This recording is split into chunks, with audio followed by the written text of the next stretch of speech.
চীনের ভূতাত্ত্বিক জরিপ সংস্থার বিজ্ঞানীরা চাঁদের ১১তম নতুন খনিজ আবিষ্কার ও শনাক্ত করতে সক্ষম হয়েছেন। চীনের একদল গবেষক এই দীর্ঘদিনের বাধা ভেঙে দিতে সক্ষম হয়েছেন। তারা এমন এক কপার ফয়েল তৈরি করেছেন যা একই সাথে ইস্পাতসম শক্তিশালী এবং বিদ্যুতের দ্রুততম বাহক। স্মার্ট ও কানেক্টেড গাড়ির এই যুগে এটি কোনো সায়েন্স ফিকশন নয়, বরং এক রূঢ় বাস্তবতা। স্মিউ পরিষ্কার পানি ও বিশুদ্ধ বাতাসের প্রতি বেশ সংবেদনশীল, তাই একে অনেক সময় পরিবেশের পর্যবেক্ষক বলা হয়। পুরুষ রেড স্টার্টের লেজ লাল রঙের হওয়ায় এর এমন নাম দেয়া হয়েছে। বিস্ময় মোড়া রহস্যে ঘেরা আমাদের এই পৃথিবী, সীমাহীন মহাশূন্য থেকে মহাসাগরের অতল গহ্বর, প্রকৃতির পরতে পরতে লুকিয়ে আছে জ্ঞানের অফুরন্ত ভাণ্ডার। দূর দূরান্তের মহাবিশ্বের অপার রহস্য, অন্যদিকে অণুজীবের জটিল জগৎ। এই দুই বিপরীত স্রোত বয়ে আনছে বিস্ময়ের ধারাবাহিকতা। আধুনিক বিজ্ঞান প্রতিনিয়ত উন্মোচন করে চলেছে প্রকৃতির সেই অজানা জগৎকে। নতুন আবিষ্কার আর উদ্ভাবনের হাত ধরে আমরা পৌঁছে যাচ্ছি প্রকৃতি আর মহাবিশ্বের বিস্ময় গাথার দোরগোড়ায়। অজানা সেই জগৎ সম্পর্কে জানতে এবং জানাতে আমাদের নিয়মিত আয়োজন বিজ্ঞান ও প্রকৃতি। আপনাদের সঙ্গে আছি আমি হোসনে মোবারক সৌরভ এবং আমি শুভ আনোয়ার। দর্শক, শুরুতেই বিজ্ঞান ও প্রযুক্তি।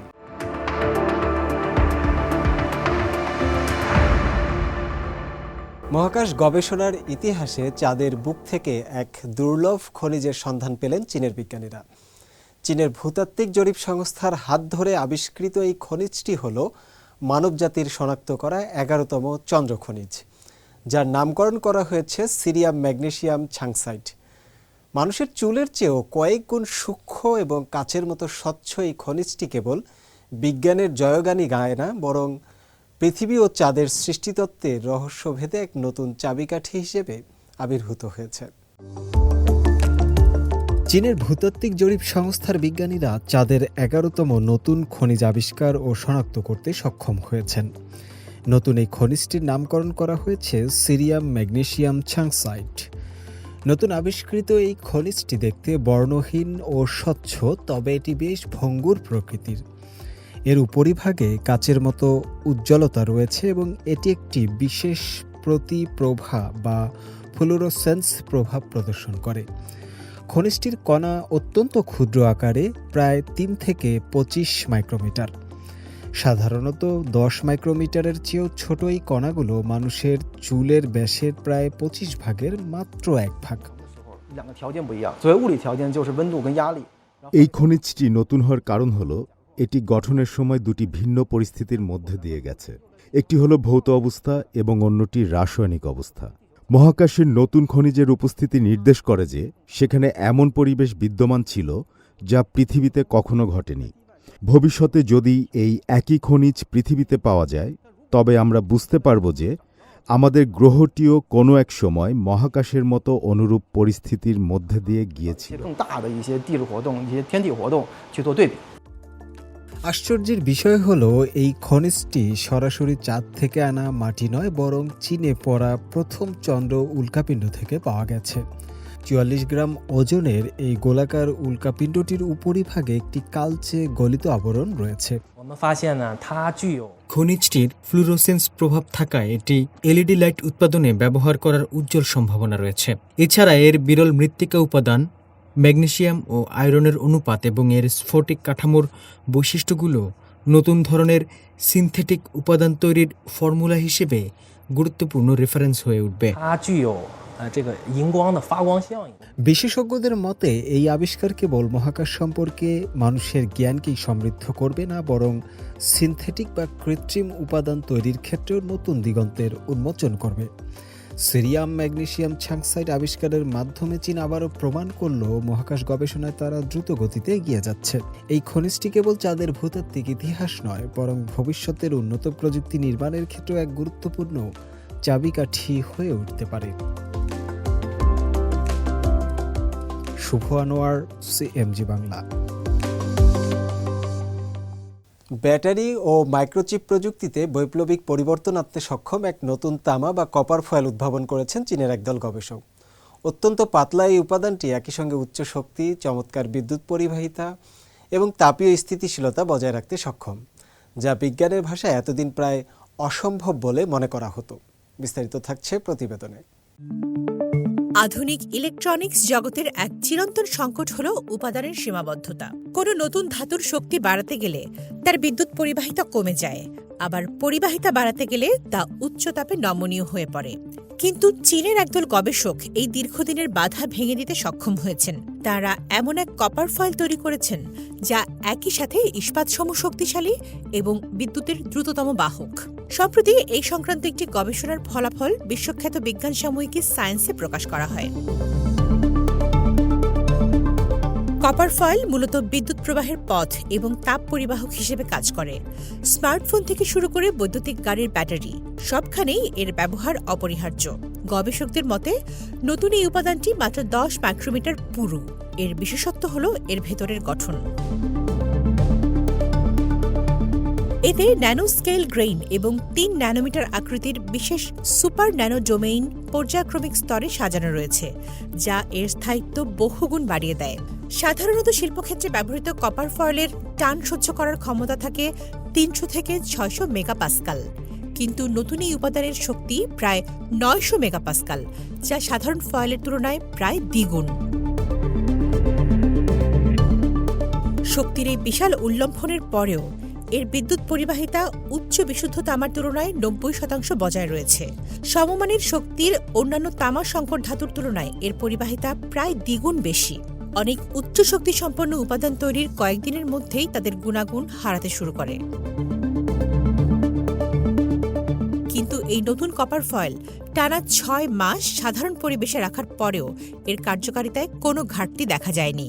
এর কারণ হিসেবে গবেষকরা জানিয়েছেন এর ভেতরের অনন্য পারমাণবিক গঠন, যা একদিকে শক্তি বাড়ায় এবং অন্যদিকে উপাদানের অভ্যন্তরীণ স্থায়িত্ব নিশ্চিত করে। গবেষকরা মনে করছেন এই প্রযুক্তি ব্যবহারের ফলে আগামী দিনের স্মার্টফোন হবে আরও পাতলা ও শক্তিশালী। এটি কৃত্রিম বুদ্ধিমত্তা বা এআই চিপ এবং বৈদ্যুতিক গাড়ির ব্যাটারির কর্মক্ষমতা বহুগুণ বাড়িয়ে দেবে। দীর্ঘস্থায়ী ও নিরাপদ ইলেকট্রনিক ডিভাইস তৈরির পথে চীনের এই উদ্ভাবন একটি বড় মাইল ফলক হিসেবে বিবেচিত হচ্ছে। প্রযুক্তির এই অভাবনীয় সমন্বয় আমাদের আরও শক্তিশালী ও দক্ষ ফিউচারিস্টিক ডিভাইসের দিকে নিয়ে যাবে, যেখানে শক্তির সাথে আপোষ না করেই পাওয়া যাবে সর্বোচ্চ গতি। তামান্না জেনিফার, সিএমজি বাংলা। চাকার ওপর এখন আর কেবল ইঞ্জিন চলে না, চলে হাজার হাজার লাইনের কোডিং। আধুনিক ব্যবস্থায় স্মার্ট কার যখন আমাদের জীবনকে সহজ করে তুলছে, ঠিক তখনই পর্দার আড়ালে ঘাপটি মেরে বসে আছে এক অদৃশ্য বিপদ। ভাবুন তো, আপনার প্রিয় গাড়িটির স্টিয়ারিং আপনার হাতে থাকলেও সেটির নিয়ন্ত্রণ চলে গেছে অচেনা কোনো হ্যাকারের কিবোর্ডে। প্রযুক্তির এই রুদ্ধশ্বাস ঝুঁকিকে মোকাবেলা করতে চীনের থিয়ানচিন পৌরসভায় অতন্দ্র প্রহরীর মতো কাজ করে যাচ্ছে নাসি ল্যাব। 2022 সালে প্রতিষ্ঠিত এই সাইবার সিকিউরিটি রিসার্চ সেন্টারটি এখন চীনের অটোমোটিভ খাতের এক নতুন দুর্ভেদ্য দুর্গ, যেখানে প্রতিদিন হ্যাকারদের বুদ্ধিকে হার মানিয়ে তৈরি করা হচ্ছে আগামীর নিরাপদ পথ চলার নিশ্চয়তা। বিস্তারিত থাকছে প্রতিবেদনে। কল্পনা করুন, আপনি হাইওয়েতে দ্রুত গতিতে গাড়ি চালাচ্ছেন। হঠাৎ গাড়ির এক্সিলারেটর কাজ করা বন্ধ করে দিল। আপনার কোনো নিয়ন্ত্রণই থাকলো না স্টিয়ারিংয়ের উপর। কোনো যান্ত্রিক ত্রুটি নয়, বরং বহু দূরে বসে এক হ্যাকার আপনার গাড়ির সিস্টেম দখল করে নিয়েছে। স্মার্ট ও কানেক্টেড গাড়ির এই যুগে এটি কোনো সায়েন্স ফিকশন নয়, বরং এক রূঢ় বাস্তবতা। ইন্টেলিজেন্ট কানেক্টেড ভেহিকল বা স্মার্ট গাড়ির এই সাইবার ঝুঁকি মোকাবেলায় চীনের থিয়ানচিন পৌরসভায় কাজ করে যাচ্ছে একটি বিশেষায়িত ল্যাব, নাসি ল্যাব। চীনের automotive technology and research centre 2022 সালে এই সাইবার সিকিউরিটি রিসার্চ সেন্টারটি প্রতিষ্ঠা করে। নাসি ল্যাবের ভেতর গবেষকরা প্রতিনিয়ত নিয়ন্ত্রিত পরিবেশে আক্রমণ প্রতিরক্ষা পরীক্ষা চালিয়ে থাকেন। সম্প্রতি এক প্রদর্শনীতে দেখা যায় একজন বিশেষজ্ঞ চলন্ত অবস্থায় একটি নতুন এনার্জি ভেহিকলকে হ্যাক করে অকেজো করে দিচ্ছেন। পরীক্ষাগারের বিশেষজ্ঞ চৌ বোয়া দেখান কিভাবে হ্যাকাররা নেটওয়ার্কের দুর্বলতাকে কাজে লাগিয়ে গাড়ির বিদ্যুৎ সংযোগ বিচ্ছিন্ন করে দিতে পারে। দেখুন, চাকাগুলো এখন কেবল জড়তার কারণে ঘুরছে। চালক শত চেষ্টা করেও এর গতি বাড়াতে পারছে না। উচ্চ গতিতে গাড়ি চালানোর সময় এমন দুর্ঘটনা ঘটলে তা ভয়াবহ দুর্ঘটনার কারণ হতে পারে। শুধু চলন্ত গাড়ি নয়, হ্যাকাররা গাড়ির চাবির সিগন্যাল চুরি করেও একই মডেলের সারি সারি গাড়ির নিয়ন্ত্রণ নিয়ে নিতে পারে। নাসি ল্যাবের অন্যতম শক্তিশালী হাতিয়ার হল এর সিকিউরিটি ভালনারেবিলিটি ডাটাবেস। এটি চীনের একমাত্র জাতীয় পর্যায়ের ডাটাবেস, যা বিশেষভাবে অটোমোটিভ শিল্পের জন্য তৈরি। এখানে স্মার্ট গাড়ির সম্ভাব্য সব ধরনের দুর্বলতা এবং সাইবার হুমকির তথ্য জমা থাকে। 24 ঘন্টা এই সিস্টেমটি নজরদারি চালায়। যখনই নতুন কোনো ভাইরাস বা হ্যাকিং পদ্ধতি শনাক্ত হয়, ল্যাবটি দ্রুত সতর্কতা জারি করে এবং তা দমনে সমন্বিত পদক্ষেপ গ্রহণ করে। এটি মূলত রাস্তায় থাকা কয়েক লাখ স্মার্ট গাড়ির জন্য একটি শক্তিশালী ডিজিটাল ঢাল হিসেবে কাজ করে। কেবল গবেষণাগারের 4 দেয়ালেই সীমাবদ্ধ নয় এই ল্যাবের কাজ। তারা চীন জুড়ে ছড়িয়ে থাকা হোয়াইট হ্যাট হ্যাকার বা নৈতিক হ্যাকারদের নিয়ে একটি শক্তিশালী কমিউনিটি গড়ে তুলেছে, যারা ক্ষতিকারক হ্যাকারদের আগেই সিস্টেমের দুর্বলতা খুঁজে বের করে তা সারিয়ে তুলতে সাহায্য করে।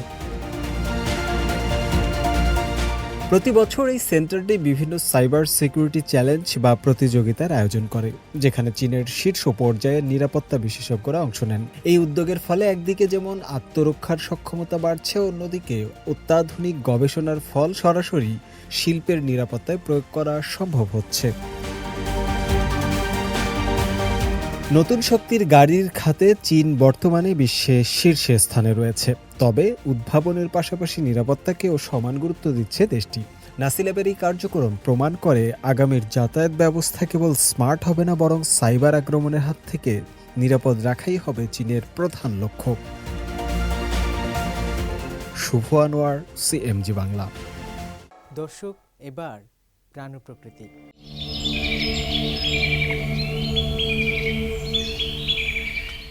উত্তর চীনের ইনার মঙ্গোলিয়া স্বায়ত্তশাসিত অঞ্চলের সিলিঙ্গন লিগ এলাকার চংলান বান্নারের জলাভূমিতে প্রথমবারের মতো ধরা পড়েছে বিরল পাখি স্মিউ। পরিষ্কার পানি ও নির্মল পরিবেশে বসবাসকারী এই পাখির উপস্থিতি প্রমাণ করে স্থানীয় জলাভূমির পরিবেশ আগের চেয়ে অনেক উন্নত হয়েছে। একই সময়ে চীন আধুনিক পরিবেশ পর্যবেক্ষণ ব্যবস্থা আরও শক্তিশালী করার পরিকল্পনাও নিয়েছে। চীনের উত্তরাঞ্চলের ইনার মঙ্গোলিয়া স্বায়ত্তশাসিত অঞ্চলের চংলান বান্নারের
আমরা আমাদের প্রচেষ্টা 4টি প্রধান ক্ষেত্রে কেন্দ্রীভূত করব: নেটওয়ার্ক, প্রযুক্তি, ব্যবস্থাপনা ও সহায়তা, এবং নিশ্চিত করব যে আমাদের পর্যবেক্ষণ তথ্য উচ্চ মানদণ্ড বজায় রেখেছে।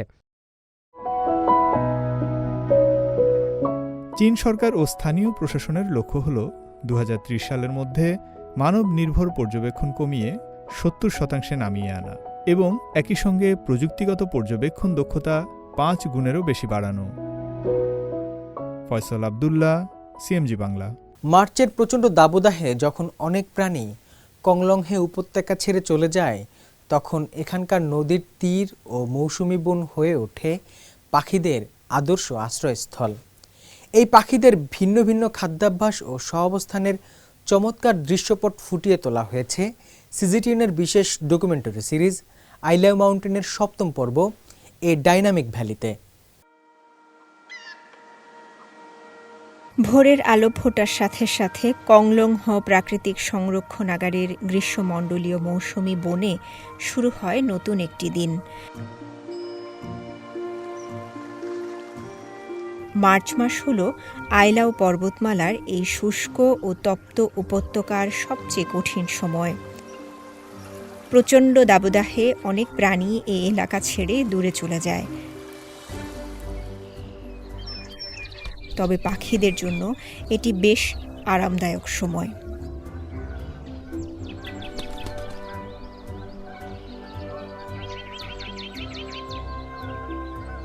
ঝরা পাতার স্তূপের নিচে লুকিয়ে থাকা নানা ধরনের বীজ আর পোকামাকড় তাদের জন্য ভোজের আসর বসায়। প্রবাদ আছে, যে পাখি আগে জাগে সেই আগে খাবার পায়। এখানেও হুপি পাখিটি ঠিক তাই করছে। অত্যন্ত সতর্কতার সাথে সে খাবার খুঁজে বেড়াচ্ছে।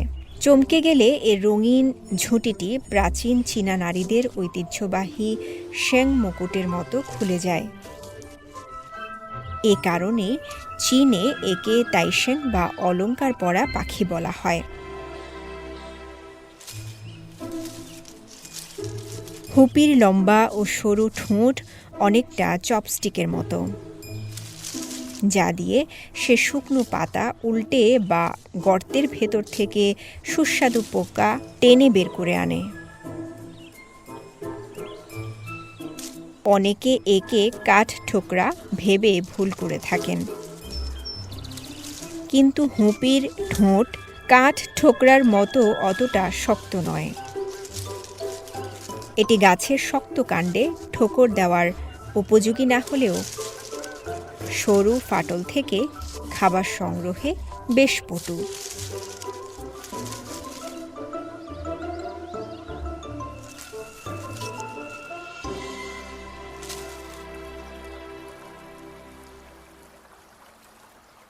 নদীর তীরটি পাখিদের জন্য এক চমৎকার বুফে রেস্তোরাঁ।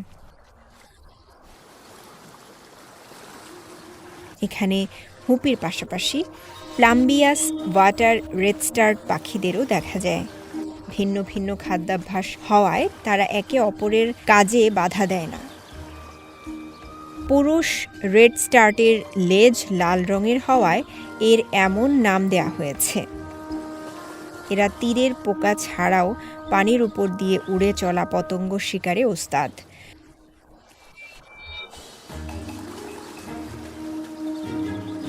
খাবার খোঁজার সময় এদের লেজটি হাত পাখার মতো দুলতে থাকে।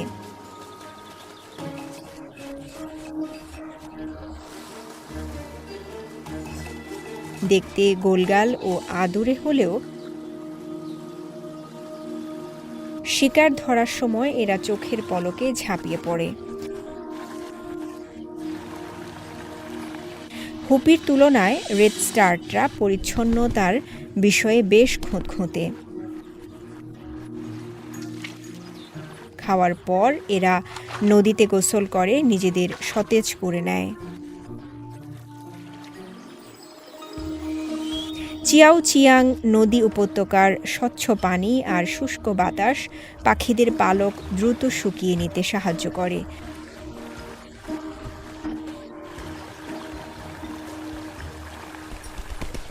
পাহাড়ে দলবদ্ধভাবে বাস করা ব্ল্যাক বুলবুলরাও মাঝে মধ্যে নদীতে নেমে ডানা ঝাপটিয়ে জলকেলিতে মেতে ওঠে।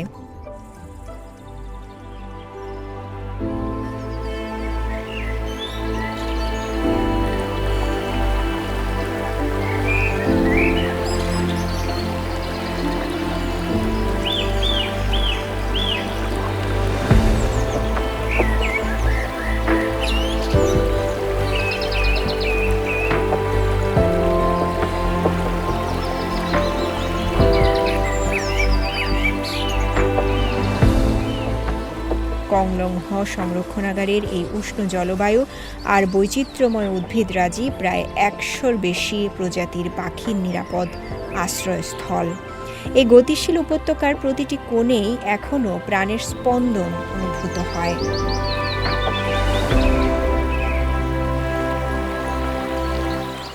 দর্শক, সামনে অপেক্ষা করছে আরও বহু বিষয়, আরও না বলা কথা। আজকের মতো এটুকুই। আবারও ফিরে আসবো আগামী সপ্তাহে প্রাণ, প্রকৃতি আর বিজ্ঞানের নতুন আলো নিয়ে। সে পর্যন্ত সুস্থ থাকুন, ভালো থাকুন, ভালোবাসুন বিজ্ঞানকে, সঙ্গে থাকুন প্রকৃতির। ধন্যবাদ।